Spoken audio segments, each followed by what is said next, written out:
Sebagaimana kita ketahui bersama bahwa dalam perayaan Ekaristi, lewat doa syukur agung, anggur dan hosti ditransubstansikan menjadi darah dan tubuh Kristus. Pertanyaan yang sering timbul atasnya adalah mengapa harus anggur dan bukan minuman lainnya? Apakah jenis anggur yang digunakan adalah khusus atau bisa jenis minuman anggur apa saja? Dari manakah anggur yang kita gunakan dalam perayaan Ekaristi berasal? Katekesi Iman Katolik edisi ini dimaksudkan untuk menjawab pertanyaan-pertanyaan tersebut. Yang pertama, mengapa harus anggur dan bukan minuman lainnya? Kita tahu bersama bahwa dalam kisah perjamuan malam terakhir, buah yang akhirnya diminum oleh Yesus bersama dengan para murid dan disebutkan oleh Yesus sebagai darahnya adalah buah anggur. Kisah ini dapat kita temukan dalam Injil Matius pasal 26 ayat 17 sampai 29, ataupun juga dalam Injil Markus pasal 14 ayat 12 sampai 25, Injil Lukas 22 ayat 7 sampai 38, dan Yohanes pasal 1 ayat 31 sampai 38. Tradisi inilah yang dihidupi hingga sekarang ini. Itulah mengapa hingga sekarang ini gereja menggunakan minuman anggur dalam perayaan Ekaristi. Lantas, pertanyaannya lebih lanjut, untuk atau atas kriteria apakah anggur misa ini diatur dalam gereja Katolik Roma? Umat terkasih, untuk upacara perayaan Ekaristi dalam ritus gereja Katolik Roma, wajib digunakan anggur misa.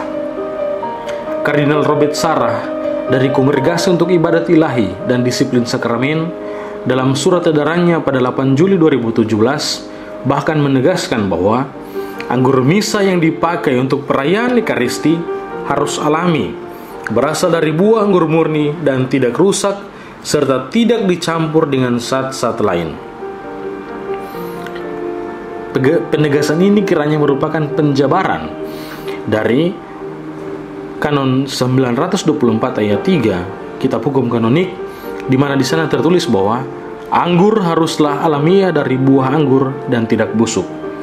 Selain itu, Pedoman Umum Misale Romanum nomor 322 juga menyatakan bahwa anggur untuk perayaan Ekaristi harus berasal dari buah pohon anggur. Anggur itu harus asli dan murni, yaitu tanpa campuran dengan bahan lain. Asli dalam arti bahwa anggur untuk misa tersebut berupa cairan buah anggur yang diperas dari buah anggur alami. Perasan anggur ini kemudian secara alamiah mengalami proses fermentasi. Lantas kita bertanya, apakah jenis anggur yang digunakan adalah khusus atau bisa jenis minuman anggur apa saja?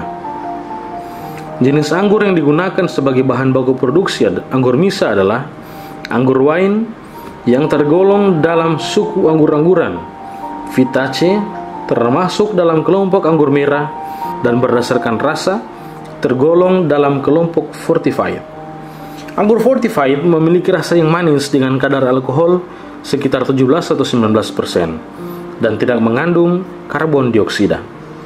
Anggur ini dibuat dengan menambahkan brandy yang adalah hasil destilasi wine pada saat fermentasi masih berlangsung dan kadar gula masih tinggi.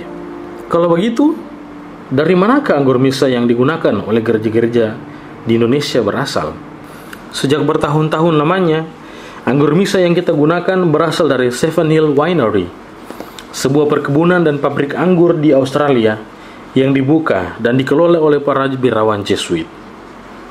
Namun, sejak tahun 2018, khususnya pada tanggal 29 November 2018, kita memasuki sebuah babak baru, di mana Konferensi Wali Gereja Indonesia, dalam hal ini Komisi Liturgi KWI, yaitu Monsinyur Petrus Bodeng Timang, mengadakan peluncuran anggur misa yang baru produksi Sababai Winery, Belah Batu, Kabupaten Gianyar, Bali. Monsinyur Petrus Bodeng Timang hadir dalam acara peluncuran itu sekaligus menandatangani ataupun memberikan pernyataan nihil obstat sebagai Ketua Komisi Liturgi bahwa anggur misa produksi dari Sababai Winery dapat dijadikan sebagai anggur misa. Lewat segala penjelasan di atas kiranya memperjelas kenyataan bahwa penggunaan anggur dalam misa hakikatnya adalah warisan tradisi perjamuan malam terakhir Yesus bersama dengan para murid. Dalamnya Yesus mengangkat cawan yang berisi anggur dan mentransubstansikannya menjadi darahnya sendiri.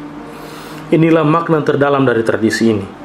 Gereja Katolik mempertahankannya sembari memberikan beberapa penegasan yang lewatnya makna tersebut tidak hilang ataupun mengabaikan keselamatan manusia lewat penegasan hukum kanonik sebagaimana yang ditampilkan di atas. Misalnya, agar tidak menggunakan minuman anggur yang rusak. Kita yang menyantapnya bisa terkena sakit jasmani, hal mana dimensi sakral diabaikan karenanya. Jadi, mari kita gunakan anggur misa sebagaimana yang telah ditetapkan oleh Konferensi Wali Gereja Indonesia dan tersedia di keuskupan kita masing-masing. Jangan lagi ada kejadian di mana orang mencoba-coba untuk mengganti anggur dengan bahan lain karena alasan bahwa stok anggur telah habis. Kita hormati peran Ekaristi, kita maknai dengan begitu mendalam bahwa dalamnya tubuh dan darah Tuhan sendiri diberikan kepada kita. Terima kasih. Shalom, Tuhan memberkati.